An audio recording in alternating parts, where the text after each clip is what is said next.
सो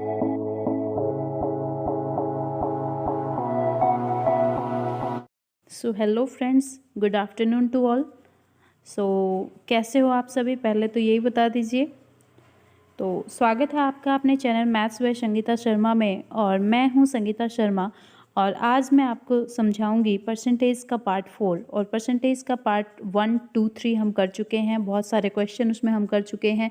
तो अगर आपने नहीं देखा है तो आप जाके वीडियो में देख सकते हैं, प्लेलिस्ट मैंने बनाई हुई है, वहाँ पे आप परसेंटेज के नाम से प्लेलिस्ट चेक करेंगे तो उसमें आपको मिल जाएंगी सारी वीडियोज़। तो आज की वीडियो स्टार्ट करने से पहले अगर आप चैनल पर नए हैं तो चैनल को सब्सक्राइब कर लीजिए और वीडियो को पूरा देखिए। अगर आपको वीडियो पसंद आए तो लाइक कर देना एंड बेल आइकन को प्रेस कर लो ताकि नई वीडियो की नोटिफिकेशन आपको टाइम टू टाइम मिलती रहे। तो करते हैं स्टार्ट, चलिए।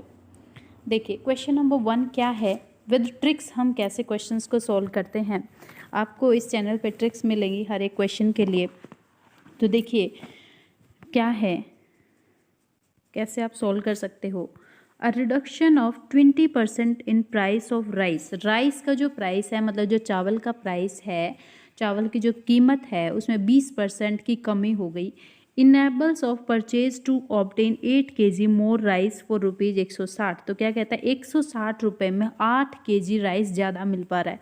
ठीक है, जब क्या हुआ कि भाई जो चावल की कीमत थी वो 20% कम हो गई, तो 20% कम होने की वजह से 160 रुपये में 8 किलो चावल ज़्यादा हम खरीद सकते हैं। तो अब क्या कह रहा है, देन द प्राइस पर केजी बिफोर रिडक्शन वॉज, मतलब कम होने से पहले, जब प्राइस कम हुआ उससे पहले चावल का जो प्राइस था वो क्या था, ये हमारे पास क्वेश्चन है। ठीक है, और ऐसे क्वेश्चन आपको एग्जाम में देखने को मिलते हैं। ठीक है, देखिए कैसे करते हैं। अब ये देखिए 20% है, सबसे पहले परसेंटेज का रोल है भाई पूरा का पूरा। 20% को आप क्या लिख सकते हैं, 1/5। मैंने आपको समझाया हुआ है, अगर आपको नहीं समझ आ रहा तो आप वीडियो जाके देख सकते हैं। पिछले वीडियो परसेंटेज का जो पार्ट 1 है उसके अंदर मैंने सारी चीज़ डिटेल में बता रखी हैं। ठीक है, तो 20% की वैल्यू हमारे पास होती है 1/5। अब देखिए देखिए पहले जब 5 था, प्राइस की बात करें हम, प्राइस, ठीक है, प्राइस कितना था 5, तो क्या हुआ, कम हुआ, कितना, 1 कम हुआ है, तो 5 से 1 कम हुआ तो कितना आ जाएगा भाई, 4। अब एक बात बताओ, किसी चीज़ का प्राइस बढ़ेगा तो उसका कंजम्पशन क्या होगा, घटेगा ना, मतलब उसकी खरीद क्या होगी, घटेगी, लोग कम खरीदेंगे उस चीज़ को। तो वही चीज़ है यहाँ पे, कंजम्पशन क्या होगा, उल्टा हो जाता है, इसका 4:5 हो जाता है। अब देखिए क्या कह रहा है कि भाई 8 kg ज़्यादा राइस मिलता है। ठीक है, 8 kg ज़्यादा राइस हमें मिलता है। तो देखिए क्या होगा, 8 kg ज़्यादा राइस मिला, मतलब हमारे अकॉर्डिंग देखो कंजप्शन कितना हो रहा है, पहले कंजप्शन कितना हो रहा था 4, पहले खरीद कितनी हो रही थी 4, अब कितनी खरीद हो रही है 5। तो हमारे अकॉर्डिंग तो 1 यूनिट बढ़ रही है, हमारे अकॉर्डिंग क्या हो रहा है, 1 यूनिट बढ़ रही है। लेकिन क्वेश्चन के अकॉर्डिंग कितनी बढ़ रही है, 8 किलो ज़्यादा आ रहे हैं, तो क्वेश्चन के अकॉर्डिंग 8 kg बढ़ रही है। ठीक है भाई, तो अब हमें ये देखना है कि भाई पहले देखिए 1 यूनिट की वैल्यू 8 है, तो 4 यूनिट की वैल्यू कितनी हो जाएगी, 32 kg हो जाएगी कि नहीं हो जाएगी। मतलब पहले 32 kg हम चावल खरीद रहे थे, कितने में खरीद रहे थे भाई, 160 रुपये में, कितने में, 160 रुपये में। लेकिन हमें कितने की वैल्यू निकालनी, 1 kg की, मतलब उसकी कीमत उस टाइम क्या थी, 1 kg की वैल्यू निकालेंगे तो 160 और ये डिवाइड में चला जाएगा 32, 4 8 4 जा 32, 8 2 जा 16, 0, तो 4 पंजे 20, तो कितना आ गया भाई हमारे पास, 5 आंसर आ गया। मतलब 5 रुपये पर किलो उस टाइम उसका क्या था, प्राइस था। रिडक्शन से पहले की बात की गई है तो हम कम होने से पहले का ही देख लेंगे। समझ आ गया भाई, क्लियर। चलिए नेक्स्ट क्वेश्चन देखिए, इसी यही सेम टाइप का क्वेश्चन है, देखिए कैसे होगा। A reduction of 25% in price of sugar enables a person to buy 10 kg, कितना, 10 kg ज़्यादा 10 kg खरीद पा रहा है, कितने रुपए में भाई, 600 रुपये में, कितने रुपए में, 600 रुपये में। ठीक है, तो अब देखो हमें क्या बताना है, द रिड्यूस्ड प्राइस पर केजी प्राइस ऑफ शुगर, जो शुगर है उसका रिड्यूस होने के बाद क्या प्राइस है वो हमें बताना है। पिछले क्वेश्चन में हमसे क्या पूछा था, ओरिजिनल प्राइस क्या था, मतलब पहले क्या था, अब रिड्यूस कम होने के बाद का प्राइस पूछा है। तो देखिए 25% सेम वैसे ही आपको करना है, कुछ भी अलग नहीं है। 25% को हम क्या लिखेंगे, 1/4। ठीक है। अब क्या हुआ है, इसका प्राइस क्या हुआ है, रिडक्शन हुआ है। तो देखिए पहले 4 था तो अब क्या हो जाएगा, प्राइस 3 हो जाएगा। ये प्राइस होगा। कंजम्पशन क्या होगा, देखिए प्राइस अगर कम होगा किसी चीज़ का तो लोग ज़्यादा खरीदेंगे उस चीज़ को, तो कंजम्पशन क्या हो जाता है, उसका उल्टा। अब हमारे अकॉर्डिंग देखिए पहले तीन था और अब कंजम्पशन कितना हो रहा है, 4 यूनिट। तो कितना यूनिट ज़्यादा हो रहा है भाई, 1 यूनिट। हमारे अकॉर्डिंग तो 1 यूनिट ज़्यादा हो रहा है, लेकिन क्वेश्चन के अकॉर्डिंग 10 kg हो रहा है कि नहीं हो रहा, ठीक है। अब देखिए हमें बताना है कि भाई रिड्यूस होने के बाद, अब देखिए 4 यूनिट है, 1 यूनिट की वैल्यू 10 है तो 4 यूनिट की वैल्यू कितनी हो जाएगी भाई, 40 kg। अब ये जो 40 kg है ये कितने रुपए का आ रहा है भाई, टोटल 600 रुपये का, 600 का आ रहा है कि नहीं आ रहा। तो 1 kg की वैल्यू आप क्या निकाल लेंगे यहाँ से, 600/40। 1 0 से 1 0 कैंसिल, 4 से जब आप इसको कैंसिल करेंगे तो 15 चुके 60, तो 15 रुपीज़ पर kg हमारे पास क्या आ जाएगा, इसका आंसर आ जाएगा। ठीक है भाई, समझ आ गया, क्लियर है। आई होप जो फर्स्ट क्वेश्चन है और सेकंड क्वेश्चन आपको बहुत अच्छे से समझ आ गए हैं, इसीलिए मैं 2-3 क्वेश्चन एक टाइप के लेके आती हूँ ताकि आपको अच्छे से समझ आ सके। अब देखिए क्वेश्चन नंबर 3 क्या है, when the price of rice decrease by 10%, जब राइस का जो प्राइस है वो 10% कम हो जाता है। अब देखिए 10% है, 10% को हम क्या लिखेंगे, 1/10 लिखेंगे कि नहीं लिखेंगे। तो देखिए पहले जो प्राइस था वो क्या था, 10 था, और क्या हुआ है, when the price of rice decrease हुआ है, मतलब 10 से कितना हो गया, 9। तो आप कंजम्पशन क्या कर देंगे, इसका उल्टा हो जाता है कंजम्पशन, ये हो गया उल्टा। अब देखो of a man could bye 1 kg more rice for ₹270। अब देखो हमारे अकॉर्डिंग कितना है, 1 यूनिट है, क्वेश्चन के अकॉर्डिंग भी कितना है, 1 यूनिट है, ठीक है। अब देखो then the original price of rice, तो भाई देखो 1 यूनिट है तो 9 यूनिट की वैल्यू कितनी आएगी, 9 आएगी। अभी 9 रुपये में, मतलब 9 kg की जो वैल्यू है वो कितनी है, इसने कितने बताए, 270 रुपये, 270 रुपये। तो 1 kg की वैल्यू कितनी आ जाएगी भाई, 270, और डिवाइड में क्या आ जाएगा, 9 से कर दो इसको, कितना आ गया, 30। तो क्या आंसर आ जाएगा, 30 रुपये पर kg हमारा आंसर हो जाएगा।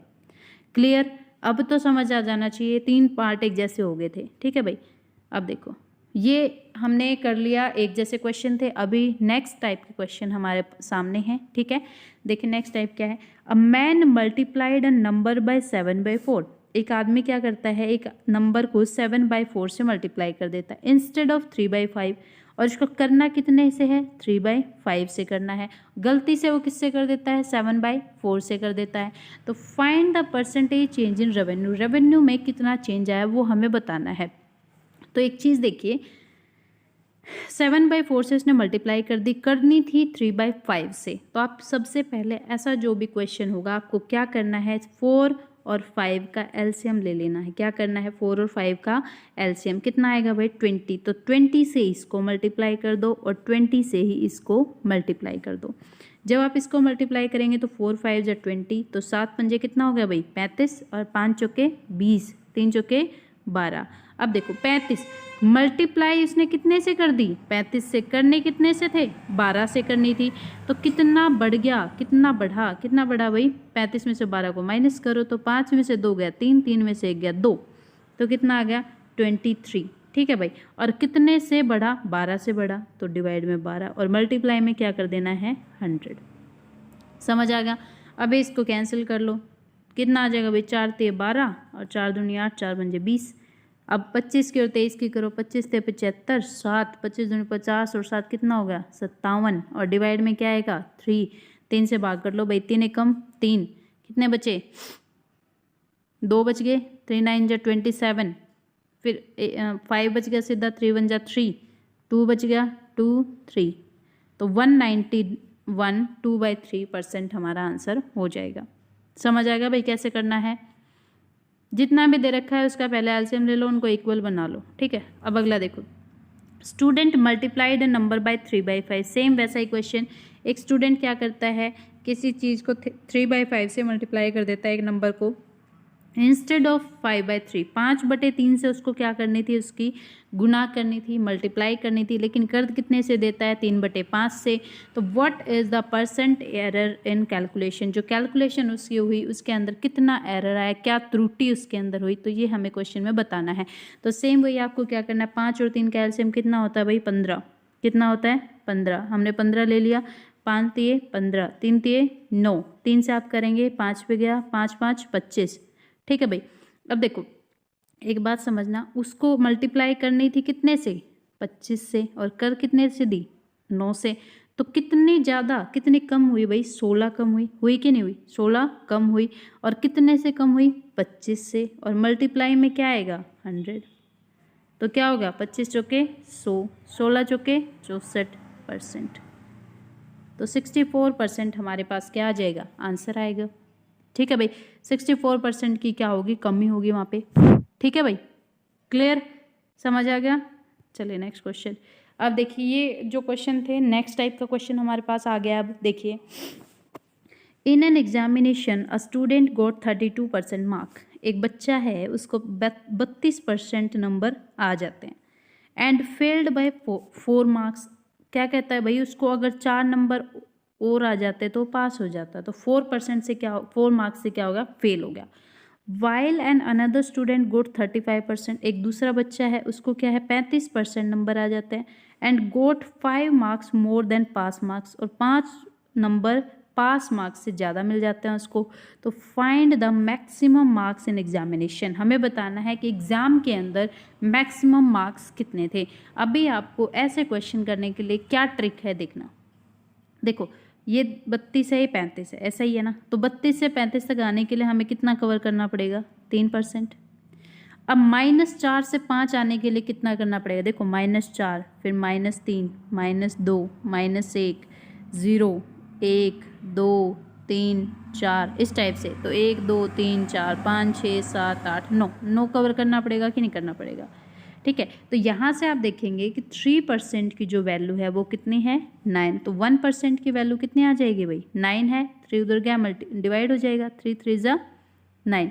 हमें निकालने 100%, टोटल मार्क्स निकालने, हमें 100% की वैल्यू निकालेंगे तो 3 तो है ही, और 3 को कितने से मल्टीप्लाई करेंगे भाई, 100 से। तो 300 हो गया कि नहीं हो गया।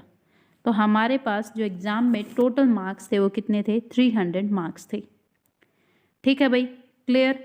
अगला देखिए क्वेश्चन, सेम ऐसा है क्वेश्चन, ये है, a student has to secure 40% marks to get through, मतलब एक स्टूडेंट को 40% नंबर लेने हैं थ्रो करने के लिए, मतलब पास करने के लिए।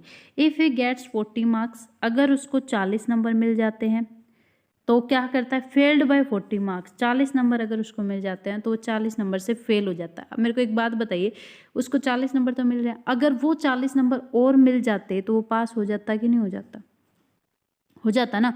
देखिए उसको क्या हुआ है, 40 नंबर उसको मिले हैं, ठीक है, 40 नंबर क्या हुआ, मिले, और फिर भी वो 40 नंबर से फेल हो गया। तो वो 40 नंबर अगर मिल जाते तो वो पास हो जाता। तो 40 और 40 कितना हो गया, 80। इसका मतलब पास होने के लिए कितने नंबर चाहिए उसको, 80। Then find the maximum marks set for the examination. अब पूछा भाई एग्जामिनेशन में टोटल नंबर कितने थे। अब देखिए स्टूडेंट को 40 मार्क्स सिक्योर करने पास होने के लिए, ये भी तो क्या है, पास नंबर है, ये परसेंट में, ये नंबर में, तो इन दोनों को मैं इक्वल रख दूँ तो 40% की वैल्यू कितनी आ जाएगी, 40 और 40 कितना हो गया, 80। ठीक है, तो 1% की वैल्यू कितनी आएगी आपके पास, 1% की वैल्यू 80, और 40 क्या हो जाएगा, डिवाइड में आ जाएगा। तो 42 जा 80, 40 दूनी 80। तो भाई 1% की वैल्यू आपके पास कितनी है, 2 है। हमें कितने की निकालनी है भाई, 100% की, कितने की, 100 की। तो 2 से हम क्या कर देंगे, मल्टीप्लाई कर देंगे 100 की, तो 100 दूनी 200। तो कितने मार्क्स पे जो एग्ज़ाम में कितने मार्क्स सेट किए गए थे, 200 मार्क्स टोटल सेट किए गए थे। ठीक है भाई। अब अगला देखिए क्वेश्चन क्या है, क्वेश्चन नंबर 7 क्या है, ये थोड़ा सा अलग टाइप का क्वेश्चन आ गया। देखिए, if the annual increase in the population of a town is 6 सही 1/4, एक शहर है उसके हर साल जो पॉपुलेशन बढ़ रही है ना, वो कितने बढ़ रही है, 6 सही 1/4% से बढ़ रही है। ठीक है, पहले हम इस परसेंट को ही सोल्व कर लेते हैं। तो परसेंट को सोल्व करने के लिए पहले इन दोनों की मल्टीप्लाई कर लो, कितना आ जाएगा, 6 चौके 24 और 1 25/4, और परसेंट के लिए नीचे 100 आ जाएगा। आ जाएगा कि नहीं आ जाएगा? तो 5 से कर दो, 5 5 जा 25, 5 8 जा 40, 0। फिर 5 से कर दो, 5 एकम 5, कितने बचे भाई? 3, 0 5 1 30, तो 1/16 हमारे पास हो जाएगा। ठीक है, अब देखिए ये हमने निकाल लिया। And the present number of people is 4096। फिलहाल कितने पीपल हैं वहाँ पे? 4096 लोग हैं। What will be in 3 years, मतलब 3 साल में कितने लोग हो जाएंगे? अब देखिए पहले साल में क्या 16 थी, एक बढ़ा मतलब 17 हो गया। अगले साल में फिर क्या होगा? 16, फिर 17 हो गया, फिर 16, फिर 17। 3 साल की बात की गई तो आपको ऐसे सोल्व करना है। ठीक है भाई, 3 साल की बात की गई, ऐसे करना है। अब इन तीनों के आपको क्या कर देनी है? मल्टीप्लाई। अब 16 16 16 इन तीनों के आपको मल्टीप्लाई करनी है, तो देखिए क्या आएगा? 16 का स्क्वायर, अगर आपको किसी का भी अगर आपको स्क्वायर निकालना है तो आप कैसे निकालेंगे? देखिए 1 का स्क्वायर 1, 6 का स्क्वायर 36। अब देखिए 6 कम 6, 6 दूनी 12, एक डिजिट छोड़ के लिख दो 12, 12 लिख दिया। 6 3 और 2 5, 1 और 1 2, 256 हो गया। अब 256 की हमें क्या करना है? 16 से मल्टीप्लाई करनी है। कितने से? 16 से। तो आपका यहाँ पे कितना आ जाएगा? 4096, ये आपके पास आ जाएगा। ठीक है भाई, अब देखो हमें 17 वाला और कर लेना है। 17 का और कर लो। देखो 17 और 17 का करेंगे तो 289 होता है कि नहीं होता? और उसकी फिर 17 से मल्टीप्लाई कर लो। 7 9 63, 6 7 8 56 और 6 62, 6 7 14 और 6 20, और 1 से करेंगे तो 9 8 2, 3 9 2 11, 8 1 9, 2 2 4, तो 4913 हमारे पास आ जाएगा। अब देखो क्वेश्चन में क्या दिया था? क्वेश्चन में क्या दिया था कि भाई एट प्रेजेंट जो है ना 4096 लोग हैं वहाँ पे। कितने हैं? 4096। तो देखो एट प्रेजेंट हमारे अकॉर्डिंग भी 4096 आए हैं, तो मतलब 3 साल बाद कितने लोग हो जाएंगे वहाँ पे? 4913 ये लोग हो जाएंगे। क्लियर भाई, समझ आ गया क्वेश्चन को कैसे सॉल्व करना है? चलिए, तो ये वाला जो क्वेश्चन है ये आपके लिए होमवर्क है। आपको ये होमवर्क के लिए दे रही हूँ मैं, घर से करके लेके आना है। और अगर आपका ये क्वेश्चन हो जाता है तो आप कमेंट में लिख के बताइए कि आपका क्या आंसर आ रहा है इस क्वेश्चन के लिए। और तो बाकी मैं कल करवाऊँगी इस क्वेश्चन को। अगर हो जाए, जिसका भी ये क्वेश्चन हो जाए, तो कमेंट में आंसर ज़रूर बताना मेरे को। सो आज के लिए इतना ही रखते हैं। Thank you so much.